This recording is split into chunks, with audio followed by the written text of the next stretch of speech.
Good morning, Excellencies, members of the European Parliament, honored guests, ladies and gentlemen. I'm going to violate the rules of good speaking and read this because I'd like to stay within a time frame. We have a very tight schedule today, and I'll explain in a minute what the proceedings are so that everyone will take maximum advantage of this rare opportunity to exchange ideas with our very prestigious panel. My name is Gilbert Doctorow, and on behalf of the American Committee for East-West Accord, I welcome you to this roundtable discussion on defining a new security architecture for Europe that brings Russia in from the cold. This is only our second public event in Brussels, and so I feel obliged to explain that the committee has just completed its registration in the state of New York as a non-profit educational corporation. It has taken the name, this Committee for East-West Accord, and in doing so has accepted a legacy of a similarly named committee that went back to 1974 and lasted until 1992, and at the time in the United States was a leading platform for pro-détente movements, opinions in the United States. It closed its doors in 1994 in the belief that the reason its raison d'etre had ceased by the collapse of the Soviet Union, by the end of communism, and that we were going to have a very peaceful further development of Europe, united and without the kind of confrontations that had been typical of the Cold War. Well, we were all mistaken in that optimism. Current events over the past year have proven that we're in the midst of what many are calling a new Cold War. The need for calm, reflective, and substantive deliberations over international governance on pan-European and world levels is greater than ever. You've all received detailed information about our panelists. Professor John Mearsheimer of the University of Chicago, a political scientist. Professor Emeritus Stephen Cohen of Princeton and New York Universities, an historian of Russia. And Katrina Vanden, editor and publisher of The Nation, a magazine of commentary now celebrating its 150th anniversary. They will each make presentations lasting between 8 and 12 minutes. We have called this event a round table, and yet, as you see, we have a very traditional configuration of the dais and theater row seating. We did this because if we had genuinely put a round table here, we would have had significantly fewer places for you, and we wanted to have maximum audience. But to accommodate the concept of a round table, we have reserved the first 3 rows for people who otherwise would be seated around a round table. And they are allocated. The first 40 minutes are, as you see, taken up by our 3 presenters. The next 40 minutes will be allocated to those sitting in this section who have each 3 minutes to make their comments or their questions posed to our panelists, who in turn will have a minute to respond to questions such as they are. The last 40 minutes are open to the entire room for a Q&A. And I hope you will exercise that privilege and pose questions to a panel that is of rare quality and is ready to engage with you. And finally, I would like to inform you about our next planned event, which will be in the first half of May, and tentatively will be held in 2 cities, in Brussels and in Berlin. And the topic for that event will be Angela Merkel's Ostpolitik. Who supports it within Germany? How does it bear on the present East-West confrontation? And what does it mean for the evolution of the European Union? With those remarks, I now turn the microphone over to John Mearsheimer.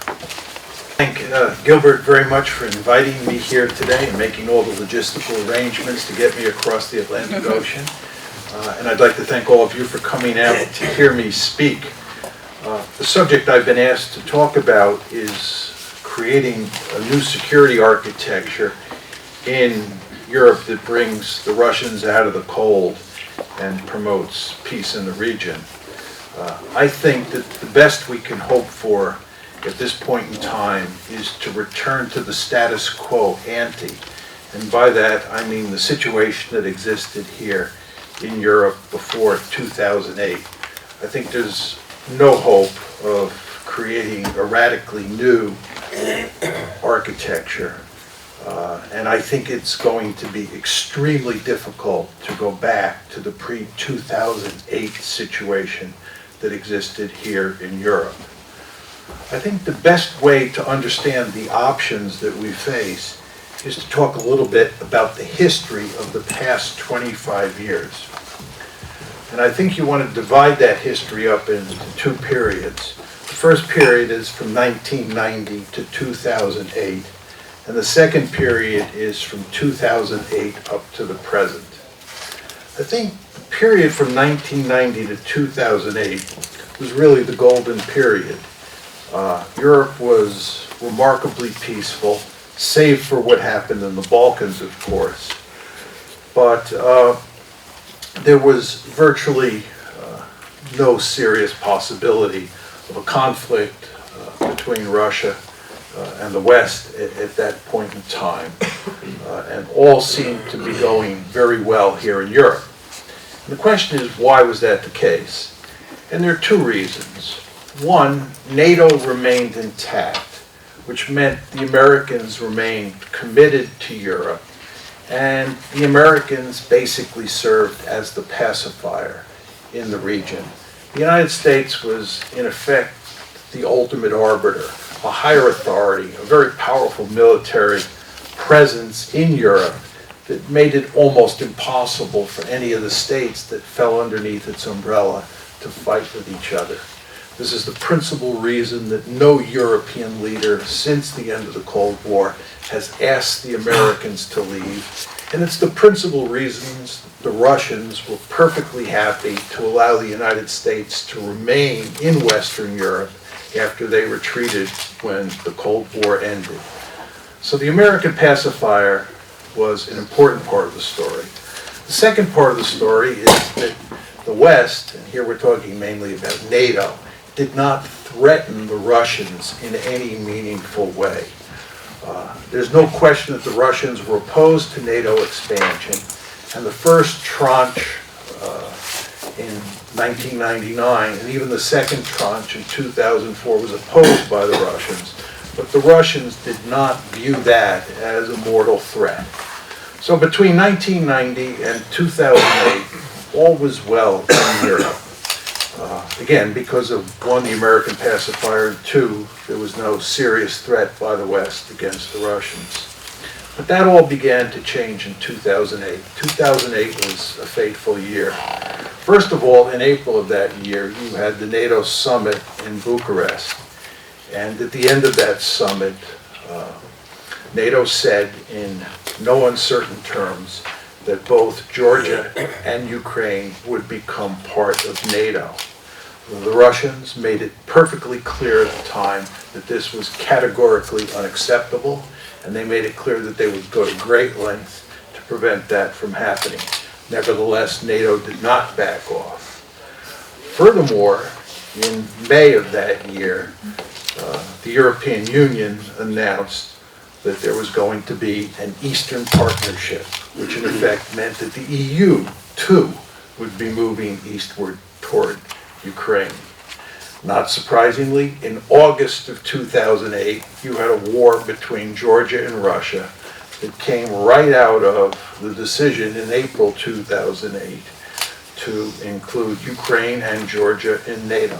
The Georgians thought that NATO would back them if they got into a crisis or a conflict with the Russians. They, of course, were wrong, but nevertheless, that was the first big piece of evidence that trouble was in store.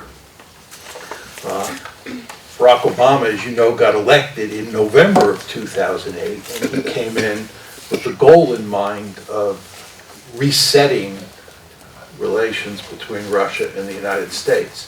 He failed, and the reason he failed is because the West, with the Americans in the driver's seat, continued to push a policy that called for peeling Ukraine away from Russia's orbit and making it part of the West. EU expansion was one of the key strategies that underpinned that movement. NATO expansion was another strategy, and the third was democracy promotion. Democracy promotion in principle is a really attractive idea to all of us in the West, but the fact is that democracy promotion, when run by the United States, is really all about toppling leaders who are seen as anti-American or anti-West and putting in their place leaders who are pro-American or pro-West. And of course, the Orange Revolution was all about doing that. And toppling Yanukovych was all about doing that, putting in power a leader in Kiev who would be pro-West. So this triple-pronged strategy, NATO expansion, EU expansion, and democracy promotion, bothered the Russians greatly.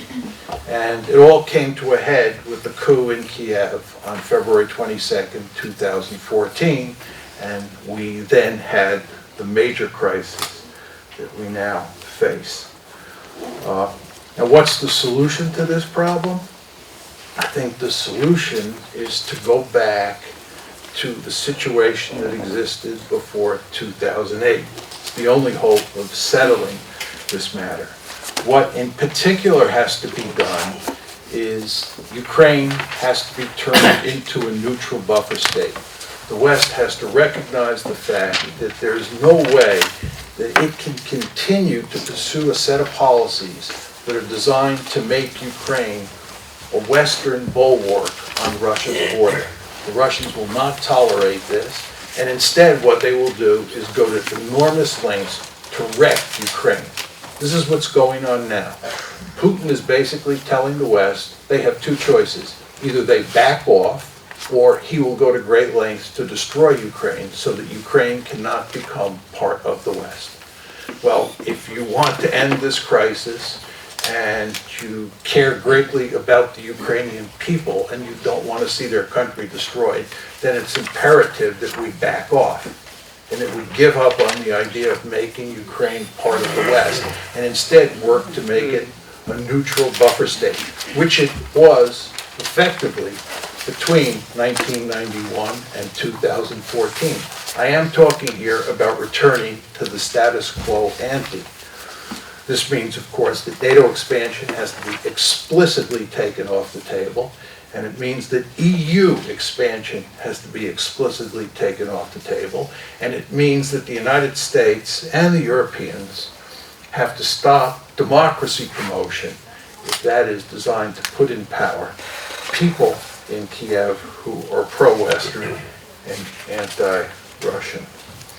Now the question is, how likely is it that the West can do a 180-degree turn and abandon the present policies and adopt a policy that's designed to make Ukraine a neutral buffer state?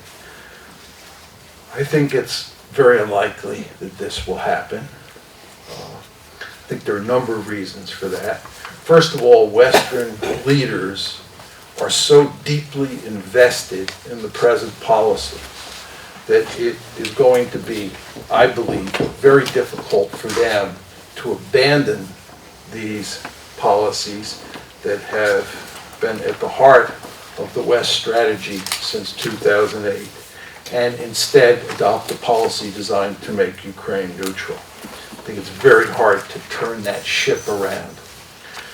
Second, I think that Putin and the Russians more generally do not trust the West anymore, and any promises that we make will be hard to sell in Moscow. I think the waters have been so thoroughly poisoned in recent years that convincing the Russians that the West has goodwill and wants to work with them is going to be very difficult. Third, I think that NATO itself is in trouble, independent of this crisis. First of all, the United States is pivoting to Asia. And this means that if we pivot to some place, we have to pivot away from another place.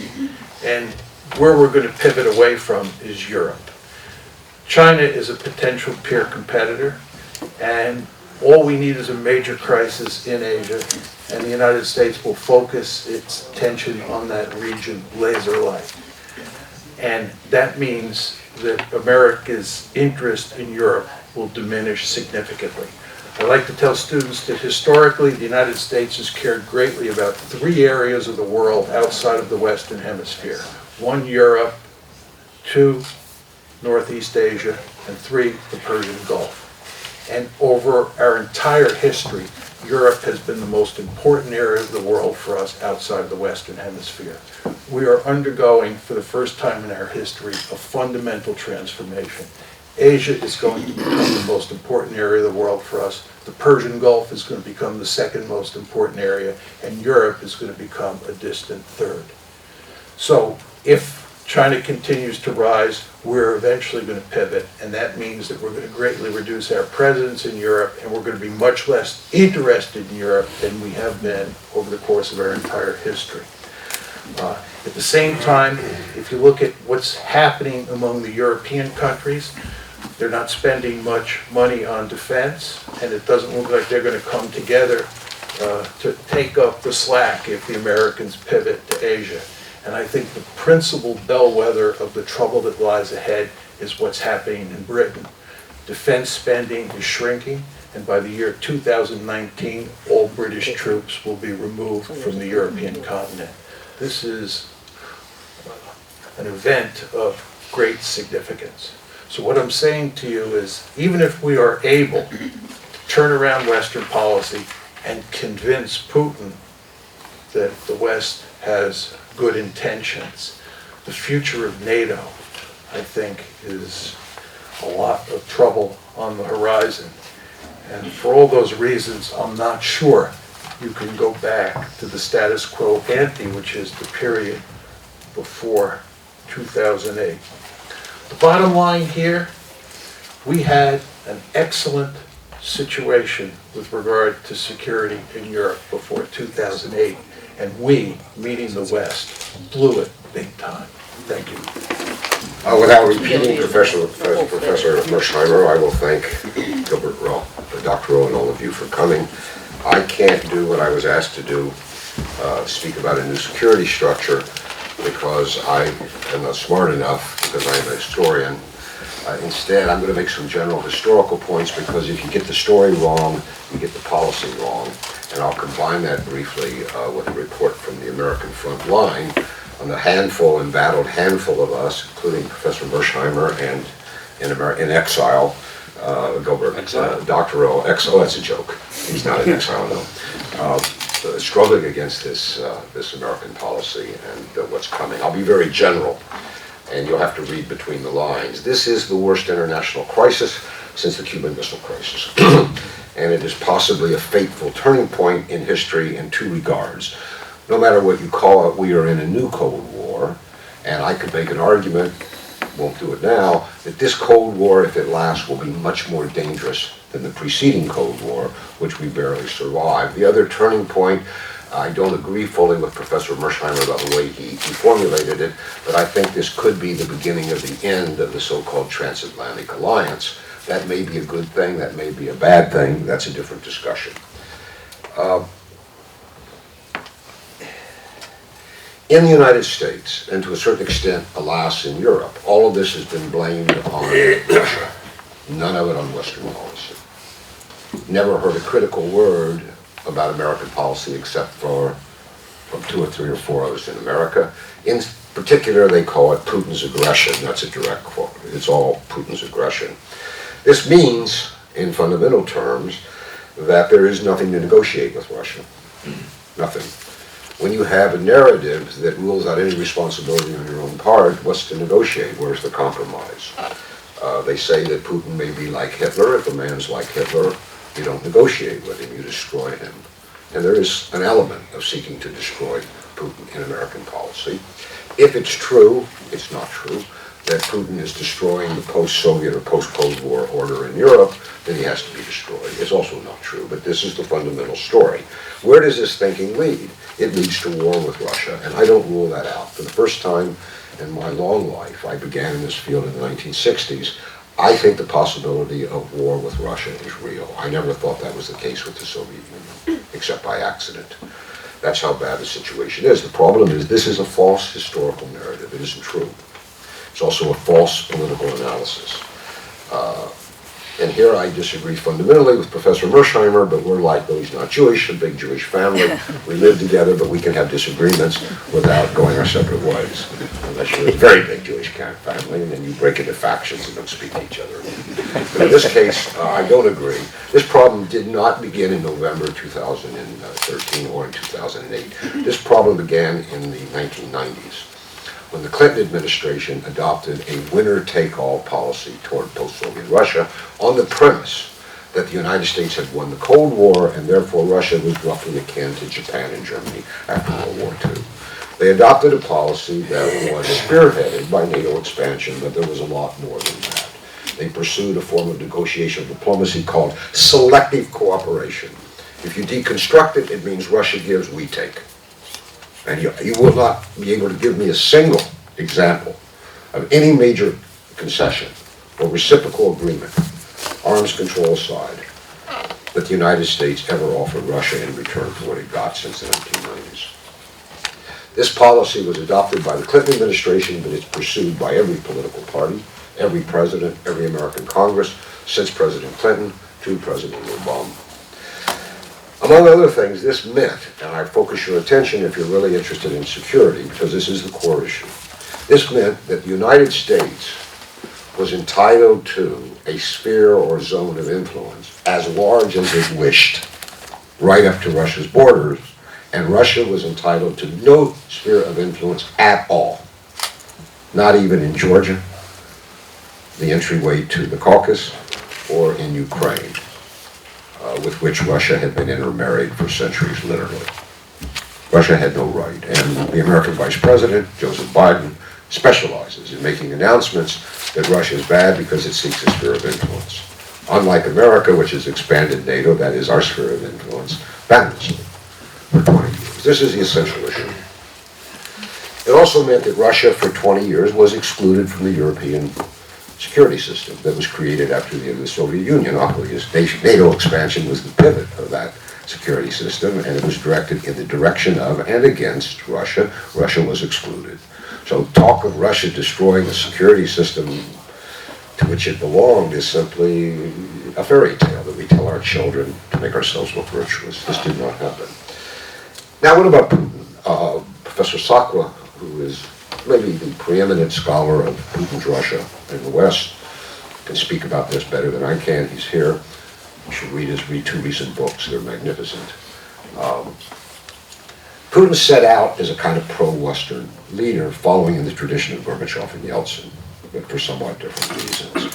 He attempted to join the United States in a partnership, and we saw this right after 9/11, when he called Bush and said, "I'm with you, what do you want?" He saved many American lives in the American ground war in Afghanistan to destroy or drive the Taliban from power. And in return, what Putin got was more expansion of NATO and the unilateral abolition of the Anti-Ballistic Missile Treaty, on which all Russian nuclear security was based. That gave us the crisis of missile defense today. Putin felt he was betrayed, and he paid a price in Russia because, yes, no, Putin is not an autocrat. He may be very authoritarian, he has all the power, he's ultimately the decider, but he's answerable to other power groups, and that made him look very bad. Rejected, Putin became, as I would put it, not anti-Western. I don't think he's anti-Western even today. As Khodorkovsky said, he's more European than 99% of other Russians. He is a kind of European man. But he became less pro-Western and particularly pro-American. Then came the Ukrainian crisis, and since, and this is my argument in America for which I am denounced as a Putin apologist, but historians will write this story as such. Since November 2013, Putin has been not aggressive, but reactive. At every stage we can debate it, every month, every week, every day. he has been reactive. Now, we could say some of his reaction has been unwise, but we don't know the choices for sure he was presented. I think he took or reunified with Crimea too quickly. He should have waited, but that's just my opinion. He had the intelligence, I didn't. But he's been a reactive leader, and for this he's criticized in Moscow. I've heard him called in security circles an appeaser, soft on the West, not tough enough. And we hear that again today. Still worse, in this crisis, there is absolutely no effective opposition to American policy. This is profoundly unlike the case in the 1970s and 80s when I played some junior role in this very committee that Gil mentioned, in the struggle for what we then called détente. We have no effective political support, the handful of us, in the administration, in the State Department, in the Congress, in the political parties, in the think tanks, or on the campuses. We are utterly alone. This may be changing, but it's not clear. And this is an unprecedented situation in American politics. There is no discourse, no debate, no struggle between opposing points of view where decisions are made. This is exceedingly dangerous, and this is a failure of American democracy. Why it happened, I'm not sure. One reason why we've been marginalized and there's no opposition is this extraordinarily irrational and factual demonization of Putin, or vilification. I entered the field under Khrushchev. I don't remember a single Soviet communist leader ever being so personally vilified as Putin has. I just don't remember. I don't remember the Stalin era, but maybe under Stalin. But this is something new, and this too is hard to explain. We thought, some of us, when we got together and talked in 2014, that you would come to our rescue. You, I mean Europe. We knew England wouldn't. Sorry, Richard. You told me that, Richard, I think. So I knew that they wouldn't. But we thought that Europe being part of the same history as Russia, closer to Russia, economically embedded in Russia in a way that the United States would put an end to this craziness. But instead, most European countries in the EU, and certainly NATO, went along with Washington's policy, went along with the sanctions. You backed the regime that came to power in Kiev, that Washington immediately announced was fully democratic, constitutional, and legitimate. And so there was no real support we could find in Europe. Now things have begun to change. Europe is splitting on this. There are divisions among European states, within European states. That, of course, is the meaning of the Merkel-Hollande mission to Minsk, Minsk II, from which the Americans were rightfully and purposely excluded. They were told, I'm not sure they were consulted. You could see the divisions in the press conference, joint press conference by Chancellor Merkel and President Obama. These were two different policies, two different leaders. One said there is no military solution. Our president said, I may send weapons. Now, I don't know what's going to happen in Europe. Every informed, sensible person surely knows, and Professor Mearsheimer ticked it off, what the solution is. It's been the solution for 20 years, and it's been the solution since November 2013. A federated, under whatever name, Ukraine. A Ukraine stable and whole, except for Crimea is not coming back. A Ukraine, and this is what the dispute began over, free to trade with Russia and with the West. Remember that even after a year of war, Russia remains Ukraine's number one trading partner by far. To whack off trade with Ukraine is just folly, and with Russia it's not going to happen. And of course, a permanent forever, навсегда, вечно, no membership in NATO for Ukraine. The Western position that it's not on the agenda for tomorrow, the Russians see right through that. They've been told that before. This has to be in writing. No more oral promises as they gave to Gorbachev. It has to be, and it has to be ratified by the United Nations. Otherwise, there'll be no settlement. Is it too late? And I'll end on this. Is it too late? I don't know.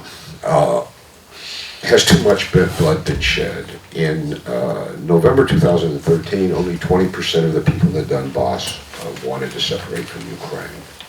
Now, we haven't had a recent poll, unless somebody knows it, but so many moms and dads, grandchildren and children have been killed The hatred for Kiev is so fierce in Donbass in eastern Ukraine. I'm not sure you will ever persuade these people to live with the Ukrainian state, though Putin wants them to, but he can't force them.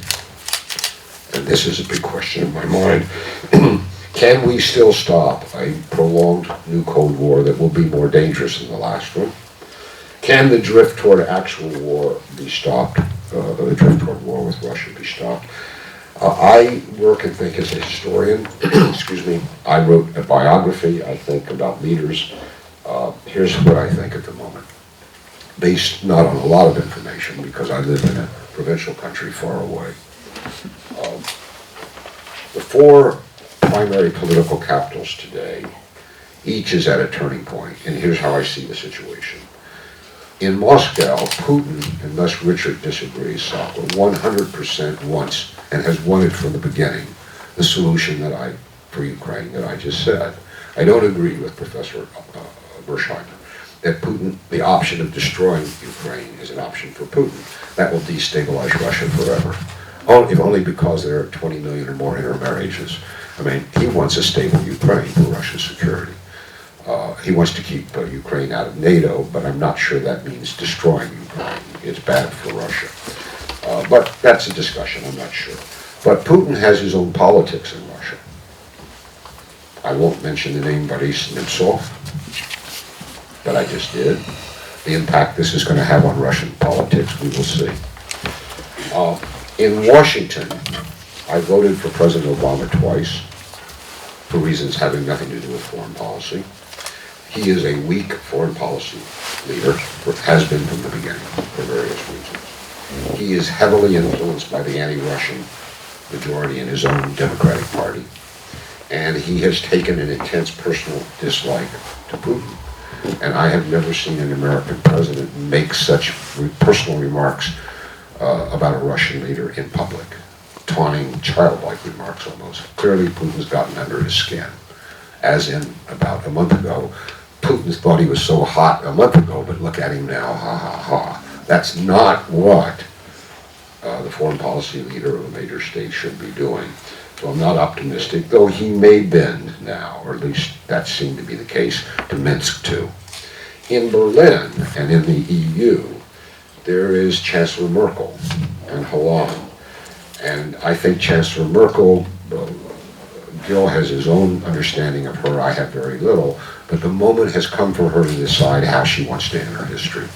I think she probably now understands the situation as it is. That's why she raced to Kiev, she raced to Moscow, she raced to Washington, she raced back to Munich, she raced in. That's a lot of travel. She was in a kind of panic about what was going to happen. And then we have Kiev, and you're not allowed to say this in America, so I hope the reporters here won't report that I said it here. This is not a democratic regime in Kiev. The argument that we're fighting to save a democratic Ukraine today is a false statement. Very bad things are happening. And I'm not talking about in the east, I'm talking about in the part of Ukraine governed by Kiev. The ultranationalism of the Kiev regime, which grows by the day as President Poroshenko grows weaker and weaker, he's a diminishing president, means to me that the ultimate part of the solution is now in Kiev. Unless this regime changes its approach to Russia, or unless the West stops supporting Kiev unconditionally, I fear we are drifting toward war with Russia. So that is not, I guess, an optimistic conclusion. Thanks. Good morning. I joined Steve and John in thanking Gil. I'm honored to be here. I am no scholar. For 20 years, as Gil mentioned, I've edited The Nation, America's oldest weekly, founded in the immediate aftermath of our Civil War. The Nation has repeatedly championed ideas originally labeled as heretical, only to see them accepted as common sense a generation later. The Nation argued, for example, that finding a non-military solution in Vietnam was a better strategy than military intervention, and that was in 1954. We were at the forefront of opposing the Iraq War when many liberal interventionists supported that debacle. Above all, we believe it is vital to publish alternative views and drive them into our national debate and discussion. Steve has been writing for The Nation for over 30 years. His voice has been an important one in the United States. Important, I say, because these are, as you know, tough, rough times for those in the United States who challenge the orthodox conventional narrative on the Ukraine conflict. Indeed, I would submit that no modern precedent exists for the complicity of the American political media elite in this destructive policy toward Ukraine, Russia, and at this fateful turning point. Consider the considerable congressional and mainstream media debate, even protests were voiced during the run-up to the U.S. wars in Vietnam and Iraq, more recently proposed wars against Syria and Iran. Not today. A wise person once suggested approaching vexing problems with humility and with more questions than answers. And in that spirit, let me raise a few vexing questions in an attempt to offer, if not answers, thoughts which might provoke discussion. Why is it that since the 1990s, but especially today, U.S. progressives, and I will distinguish them from the liberal interventionists, both in the political class and in the media, have been complicit in supporting this policy toward Russia, even when a new Cold War will inevitably imperil progressive budgets, will increase a military defense budget, and will distract and take away resources needed from other missions. I would argue that since the Clinton-Bush era, triumphalism and the push for the spread of global liberalism supplanted the national interest as the true test of American foreign policy. I would submit that American foreign policy took a turn for the worse with 9/11 because it fused American triumphalism with American paranoia, creating an even stronger informal alliance between neocons and liberal interventionists. And it is striking, if you don't know, that the neocons and their narrative continue to write the script for U.S. foreign policy in many ways, considering if there was accountability in the U.S. system, they would be somewhere else than filling our TV sets and our op-ed pages. In terms of American domestic political dynamics, liberal interventionists hijacked the progressive agenda, except for the period from 2007 to 10 as opposition to the Iraq War hit its peak, by infusing this agenda with American triumphalism. And I would argue this was aided by two other developments. One was a generation change. When you look at Samantha Power at the UN or Susan Rice, who heads the National Security Council, remember the generation. Prior to the Balkans War, progressives had the Vietnam War, the nuclear arms race, wars in Central America as their main reference points. For this generation and subsequent generations, the ideology-defining reference points became the claims of genocide in Bosnia, Kosovo, and the real genocide in Rwanda. Fear. The nation was at the forefront also of tackling the shameful McCarthyism that so afflicted America in the 50s, 60s, but I would argue that McCarthyism is still in the DNA of America's political and media class. The fear that if you challenge the prevailing orthodoxy narrative, the groupthink, so to speak, leave the pack, you will have your patriotism, if not your sanity, questioned. You will be marginalized, vilified, controversialized. You will be called an apologist. Since the end of the Soviet Union, the progressive left has also failed to put forward a positive foreign policy. There have been protests, yes, against the Iraq War opposition, protests against illegal surveillance, but there hasn't been the fundamental rethink demanded in order to craft what I consider a new national security policy. Call it, if you will, and I hope Professor Mearsheimer won't flinch, a progressive realism, a common sense rethinking of the U.S.'s global strategy based on interests we have, threats we have, capacities we maintain, and an understanding that policing the world detracts from the real security of the United States. Because of this failure to rethink, U.S. progressives have become at best reactive and at worst absent from serious and meaningful foreign policy debates. Part of this is, of course, because there is a Democratic president in the White House. And that is always the case. It is tougher for progressives to articulate views on international events. But much of these problems comes from fundamentally also failure to challenge U.S. triumphalism when it comes to Russia. For example, NATO expansion. Yes, there was some progressive opposition, but most liberals signed on to the Clinton project, and it was a Clinton project, obviously worsened by Bush W.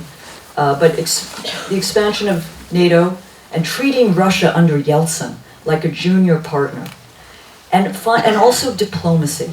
The failure to understand what diplomacy means, which is in the bottom line compromise. It's not my way or your highway.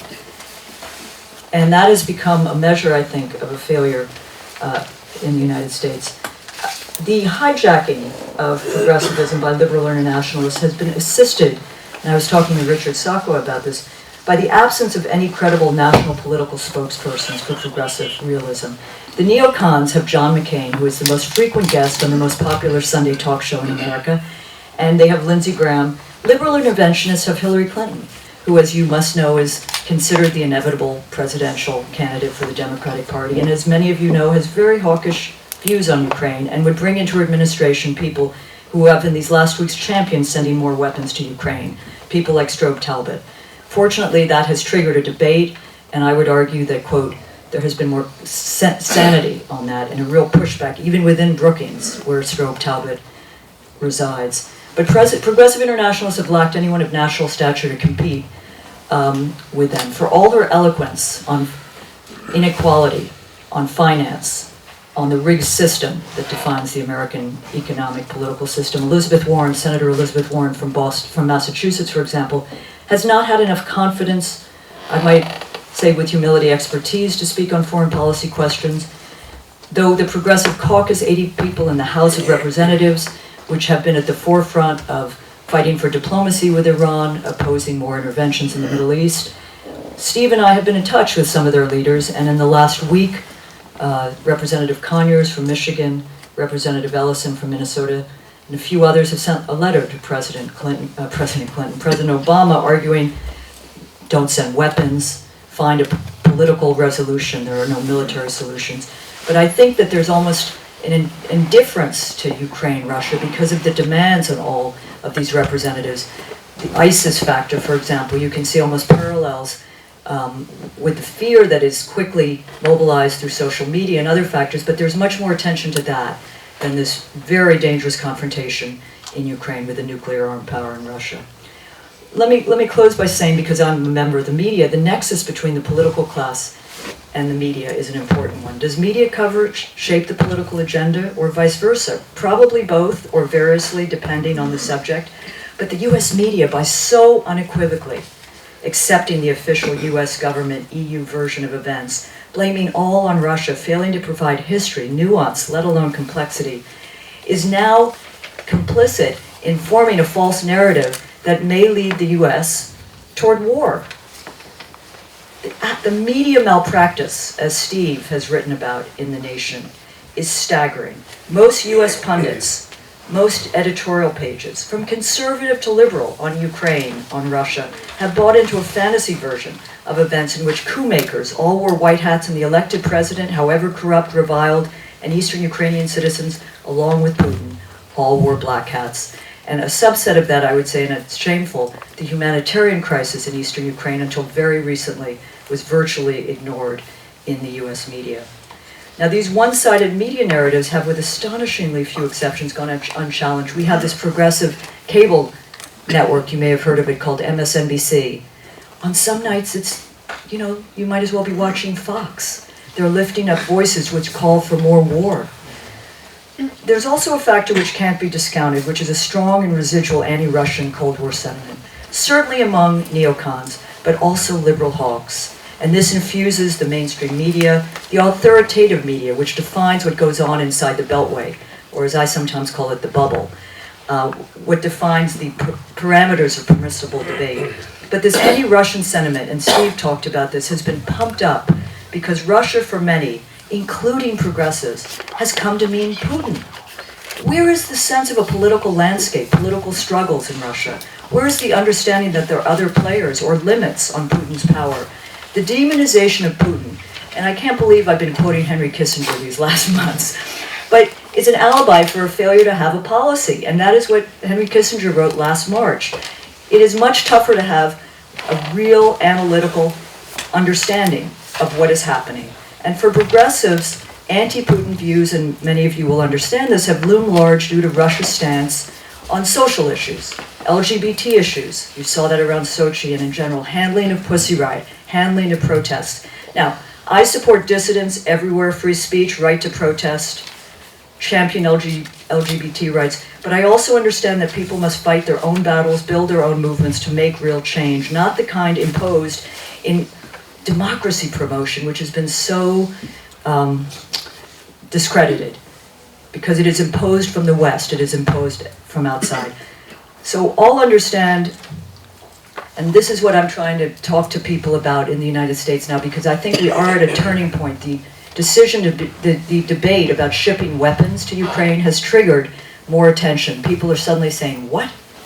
And so there's an opening here. And that leads toward a discussion of a new Cold War. And here I come back to progressives understand, it's in their DNA, that Cold War closes off space for dissent, for budgets that will help people, that will build a more fair, humane country. And the danger of empowering war parties in all countries is something we're at terrible risk of. So in the determination to craft real security policy, at the Nation we are undertaking a project. I won't say will be like the campaign on the present danger, which the neocons launched decades ago, but we are going to try to craft this progressive realism and find allies, not just around Ukraine and Russia, but at the heart of it will be Ukraine and Russia, and continue to fight for a more pluralistic, democratic debate in our country, because the costs to American democracy are already clear from the ugliness and vilification of this debate in the United States. I will close with a mention of Boris Nemtsov. The rush to judgment in our media in these last days in the United States is an injustice and a disservice to those lives lost in Russia over these last years, to Boris Nemtsov. But we need to rethink very clearly the road forward. It is not a military road, as John and Steve have laid out. The contours of what is possible for a political solution are there, and to fight hard for it and to bring progressives back into an understanding of the dangers of Cold War. Thank you.